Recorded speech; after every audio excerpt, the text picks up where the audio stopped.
የባለቤት መተግበሪያ ላይ አካውንት አውጥተው መጠቀም እንደጀመሩ የባለቤት ነፃ ደረጃ አባል ይሆናሉ። ይህ ደረጃ እስከ 5 የሚደርሱ ንብረቶችን፣ ተከራዮችን እና ውሎችን በነፃ እንድናስተዳድር ይፈቅድልናል።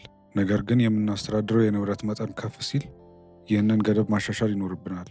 ይህንን ለማድረግ በመጀመሪያ ወደ ቅንብር ወይም ሴቲንግ ገጽ እንሄዳለን። ከዚያም አባልነት ወይም ሜምበርሺፕ የሚለውን አማራጭ እንመርጣለን። እዚህ ገጽ ላይ እንደ ፍላጎታችን ልንመርጣቸው የምንችላቸውን የተለያዩ ጥቅሎችን የሚዘረዝሩ ካርዶች እናያለን። አፕሊኬሽኑን በሰፊው መሞከር ከፈለጉ የ2 ወር ነፃ የሙከራ ጊዜ ማግኘት ይችላሉ። ይህ የሙከራ ጊዜ የንብረት ገደቡን ከ5 ወደ 25 ከፍ በማድረግ ለ2 ወራት ያህል ተጨማሪ ንብረቶችን፣ ተከራዮችን እና ውሎችን በነፃ እንድናስተዳድር እድል ይሰጠናል። ከሙከራ ጊዜ ውጪ እንደ ንብረት ብዛታችን የሚለያዩ ዓመታዊ ጥቅሎችን መምረጥ እንችላለን። እነዚህም ስታንዳርድ፣ ፕሪሚየም እና ኢንተርፕራይዝ ጥቅል ናቸው።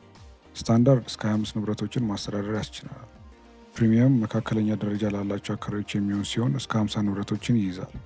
ኢንተርፕራይዝ ሰፋ ያለ ኢንቨስትመንት ላላቸው ሲሆን እስከ 150 ንብረቶችን ማስተዳደር ያስችላል። ከኢንተርፕራይዝ ጥቅል በላይ ፍላጎት ላላቸው ደግሞ ካርዱ ስር እንደተጠቀሰው ተጨማሪ ቡድን አባላትን፣ ከ150 በላይ ንብረቶችን፣ ተከራዮችን ወይም ውሎችን መጨመር ከፈለጉ እንደ ብዛቱ መጠን ልዩ ዋጋ ማግኘት ይችላሉ። ለዚህ አገልግሎት የደንበኞችን ድጋፍ ማነጋገር ይኖርብናል። አሁን ወደ ፕሪሚየም እና ኢንተርፕራይዝ ጥቅሎች ስንሸጋገር የምናገኛቸውን ልዩ ጥቅሞች እንመልከት። እነዚህም ፓኬጆች ልዩ የሚያደርጋቸው በሰርቨር ላይ የማስቀመጥ አቅማቸው ነው። ይህ ማለት አንድ የመረጃውን ወደ ሰርቨር ፑሽ ካደረጉ ወይም ከላኩ በኋላ አፕሊኬሽኑ እስካወረዱ ድረስ ስልኮ፣ ታብሌቶ ወይም ሌላ ኮምፒውተር ላይ ሆነው ፌች ወይም ዳውንሎድ በማድረግ መረጃውን ማግኘትና ማስተዳደር ይችላሉ። ለኢንተርፕራይዝ ተጠቃሚዎች ደግሞ መረጃን ወደ ሰርቨር ከመላክና ከማውረድ በተጨማሪ የቡድን አባላትን ወይም ቲም ሜምበርስን እንድንጨምር ያስችለናል። በመነሻ ኢንተርፕራይዝ ጥቅል ላይ እስከ 2 የሚደርሱ የቡድን አባላትን መጋበዝ እንችላለን። ይህ ንብረቶቻችንን በጋራ ለማስተዳደር ይረዳናል። እነዚህን ጥቅሞች ለማግኘት አባልነታችንን ወደ ኢንተርፕራይዝ ማሻሻል ይኖርብናል። ለዚህም አባልነት ገጽ ላይ ሄደን ኢንተርፕራይዝ የሚለው ካርድ ላይ አፕግሬድ የሚለውን እንጫናለን።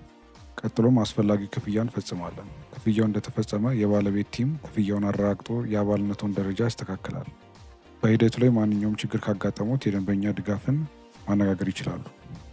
አሁን ደግሞ ለኢንተርፕራይዝ ተጠቃሚዎች እንዴት የቡድን አባላትን መጋበዝና መጨመር እንደምንችል እናያለን። አባልነታችን በተሳካ ሁኔታ ወደ ኢንተርፕራይዝ ከተቀየረ በኋላ ወደ ቡድን አስተዳደር ስራችን መግባት እንችላለን።